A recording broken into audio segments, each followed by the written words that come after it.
Welcome once again to DAZN Mixed Martial Arts, the DAZN MMA show. Sean O'Connell here, very happy to be with you. Dan Hardy, Dan, I miss you because we actually got to be in the same room.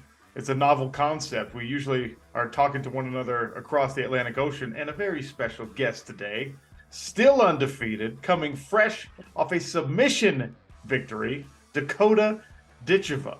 Welcome to the show. Thanks, guys. Thanks for having me. Let's talk about big win over Malin Hermansson in Newcastle, England. It was, like I said, a submission victory from the striking specialist. You and I got a chance to talk about it a little bit inside the Smart Cage after the win. But now that you've had a little bit of time to process that, how'd you feel about the way the fight went?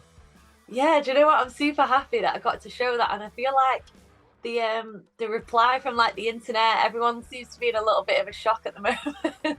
Like people are just posting like all about the fact that it was a submission. I think I've shocked a few people, but it's nice. I mean, it was a very short fight, so the fact I've shocked people is such a short amount of time is nice. So I think give away too much of my game, but I've just kind of shown that I've got a little bit more to give. Was that the game plan though from the beginning? Did you decide you wanted to show your ground game against Hermansson? It wasn't like a game plan to go in and do that, but it was something that I did want to show. If you speak to like some of my coaches, they were like, you know, you've got it in there, we don't have to show it, like we can keep keeping it, you know, and bring it out when we need it. But I think I just had it in my mind that I just wanted to show a little bit more. Like I've been loving working on my ground game and really enjoying it, so I did want to go in and show a little bit of it, and that's obviously I think what came out in there. I'm actually curious how you made the decision in fight, right? Because you pushed her up against the cage and you had that clinch work going, and you were landing significant stuff. I mean, we know how deadly your knees have been, especially to the body to opponents when you're in that clinch. It's a place where you're very comfortable. It's a specialty of yours. And then, you know, you grabbed the body lock and kind of dumped her over your own knee. How did you make the decision in fight? Because it's not like, for lack of a better term, it's not like you needed to do that right there. I mean, you were winning those exchanges. You were winning that clinch. Yeah, I obviously was. I was in the more dominant position, but I still wasn't landing knees like I like to land them. So like you guys look and see like I am landing knees, but to me, I wasn't in like a strong position where I know I can finish someone. But I would have either kind of disengaged or like had the takedown like I did, but I have worked just that simple takedown a lot. So I think obviously just wanting the ground game to come out a little bit, I just decided that I was going to do that, spend a bit of time on the floor, and then the sub just kind of came out of nowhere, so I just took it. What was it like doing your training camp in the UK for this one?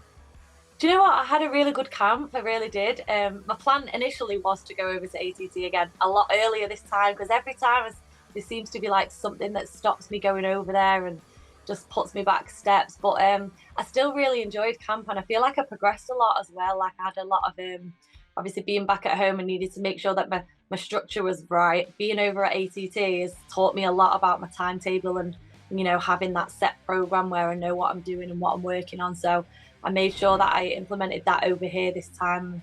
I still had a really good camp and I really enjoyed it. Post-fight, you were emotional, right? Your mom came into the cage. We know what your brother's in the corner. We know that it's a family affair for the Ditcheva and Ditcheva family. But you know, take me back to that moment and why the outpouring of emotions with the victory.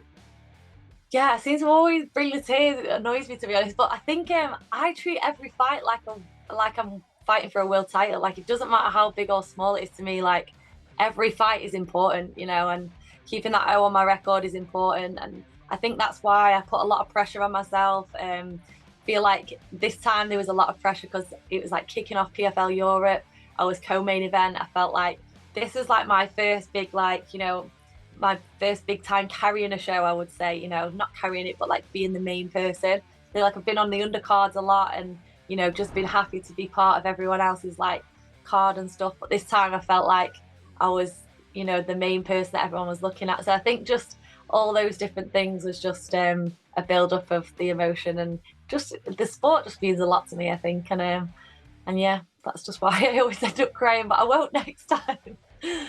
Well, don't say that, because then if you do cry, then you lied right here on DAZN MMA.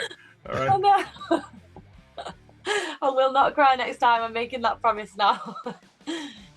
It seems like Fight Week was a bit more challenging for you this week, obviously because it was, a big event and you were co-main event and everything. But was there an additional pressure that you were feeling for this time?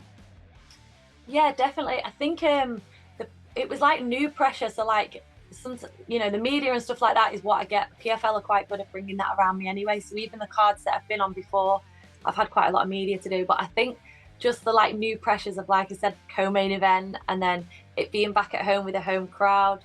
It's a tournament this time, so I need to go through to the next stage. Like just little things I think we're just building up. And then obviously it being fight week, I'm dieting and I've got my weight cut on Thursday night, and just stuff like that, I think. But yeah, I mean, I still really enjoyed it, and I think I deal with pressure quite well. I've had that since I've been in Thai boxing. Obviously, my mum having a big name, I'm just so used to having pressure, so I do deal with it quite well. But it was just learning like little new emotions, and I was just trying to think to myself, like, Kayla Harris has like done the £1 million, won it twice, like this is nothing compared to what she puts up with, so just get on with it.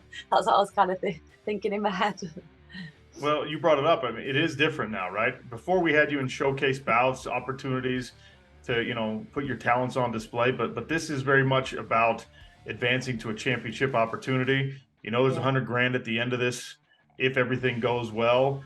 You win your first regular season bout. Up next is the playoffs, and I imagine, as you're warming up, as you're getting ready for your fight, you're at least wondering what's happening in the other women's flyweight fights, because potential future opponents in every one of those matchups. And we saw Cornelia Holm get a hard-fought victory. We saw Valeria Skatizi, that's her name, Skatizi's, in a very close fight back and forth. How much of that did you get to pay attention to as you were backstage? Yeah, I didn't really see any of it, to be honest. I think I saw one. I saw the head kick knockdown before I went out that the girl got, but she never finished her. So, and then they said it had gone to like a split decision, or it was, points decision. So that's the only thing I saw beforehand. But I wasn't really too like fixated on the girls beforehand. I think more now I will look at it and, like everyone's asking me who I've got next, and I don't know yet, but I'm kind of going to look at them all and see what's going on. But I got a lot of feedback when I got out. Everyone was like, "Oh, you're gonna win it. The girls, they've got nothing on you." So I'm just gonna take that instead. I'm just gonna run with that. How much was Paris in your mind when you were walking out? Were you thinking about, okay, I've got to win this one for the next one, or were you just kind of focused on what was in front of you? A bit of both. I was thinking I've got to win because I need to get to the next round. That was kind of what and then I was like, co-main event, everyone's kind of come to watch me, and the girl that everyone's watching cannot go out in the first round. Not a chance. So like, I was thinking things like that, but I suppose that just makes me go out there better and fight better. So, I wasn't, I was just kind of rolling with the emotions. How far ahead do you allow yourself to look? Some fighters, it's like, I'm only focused on this opponent. That's the only thing I care about in a season format. There are other people who like to, put that on the vision board. I'm going to be in Dublin. I'm going to win $100,000. And then next year I'm going to be in a global season. I'm going to chase $1 million prize instead of a $100,000 prize for PFL Europe. How far out do you and your camp kind of like focus? Because obviously there are high hopes for your career. Yeah, definitely. I think at the moment, this is my first one, so I don't really know, like, this is the first tournament I've done, and I've heard, like, I've spoke to Brendan and stuff, and it's tough, fighting, like, regularly, like the way they did for the $1 million tournament. So I haven't experienced what it's like to, strategically, like, think about who you're going to face next and, how much you need to save yourself and things like that. But for this one, I was kind of just focused on this opponent, and then we'll deal with the next one because I've got such a big gap till September. So it would kind of give us that time to, work on what we need to work on. But I quite like the idea of of having the next dates for when I'm fighting, so that I know kind of like what I need to do. So this gap now will give me that time, I think, to strategically put in place what I need to. So before we let you go, what is the plan between now and September? Will you go back to ATT? Have you got other things you want to work on in your game ready for the Paris date? Yeah, so I'm hoping to go back to ATT a lot earlier, maybe like three months out, for my next fight. I think I'm going to go over there, but I want to just do a little bit of like, just a bit of downtime stuff. I want to maybe go to Thailand, do holiday and training. I'll never just be able to holiday because it's just not me. Like I've been back to training this morning already, so I won't be able to have much time off. But I want to like do a little bit of both, and I think my mum wants me to do that as well. I don't really take too much time out, which she says sometimes you need. So I'm gonna maybe mix training and holiday, and then I'll go back to ATT and just try and progress a little bit out of camp. I feel like that's what I've been trying to do without the setbacks, you know, learn a little bit and then go straight into camp. And I think that's what I'm going to try and do this time, go out a bit earlier. Well, now that you're a submission artist as well, do you have a preference? Do you like feeling the tap more? Do you like watching somebody fall down, you know, grabbing their liver and crying more? What so far has been more enjoyable for you, getting the finish via TKO or knockout, or did you like that submission? Because it's new for a striker. Yeah, I mean, I quite enjoyed it, and I'm really enjoying the grappling at the moment. So if you're asking me right now, I'm going to say I'm enjoying both just as much, but I think I'll always be a striker, and I'll always just want to like KO someone and knock someone out for sure and be brutal with it. Dakota, impressive performance, great atmosphere.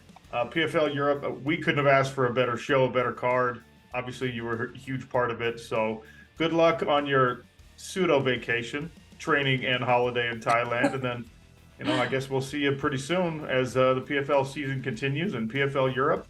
Dakota Ditcheva will be back in Paris September 30th for the playoffs. Thank you, guys.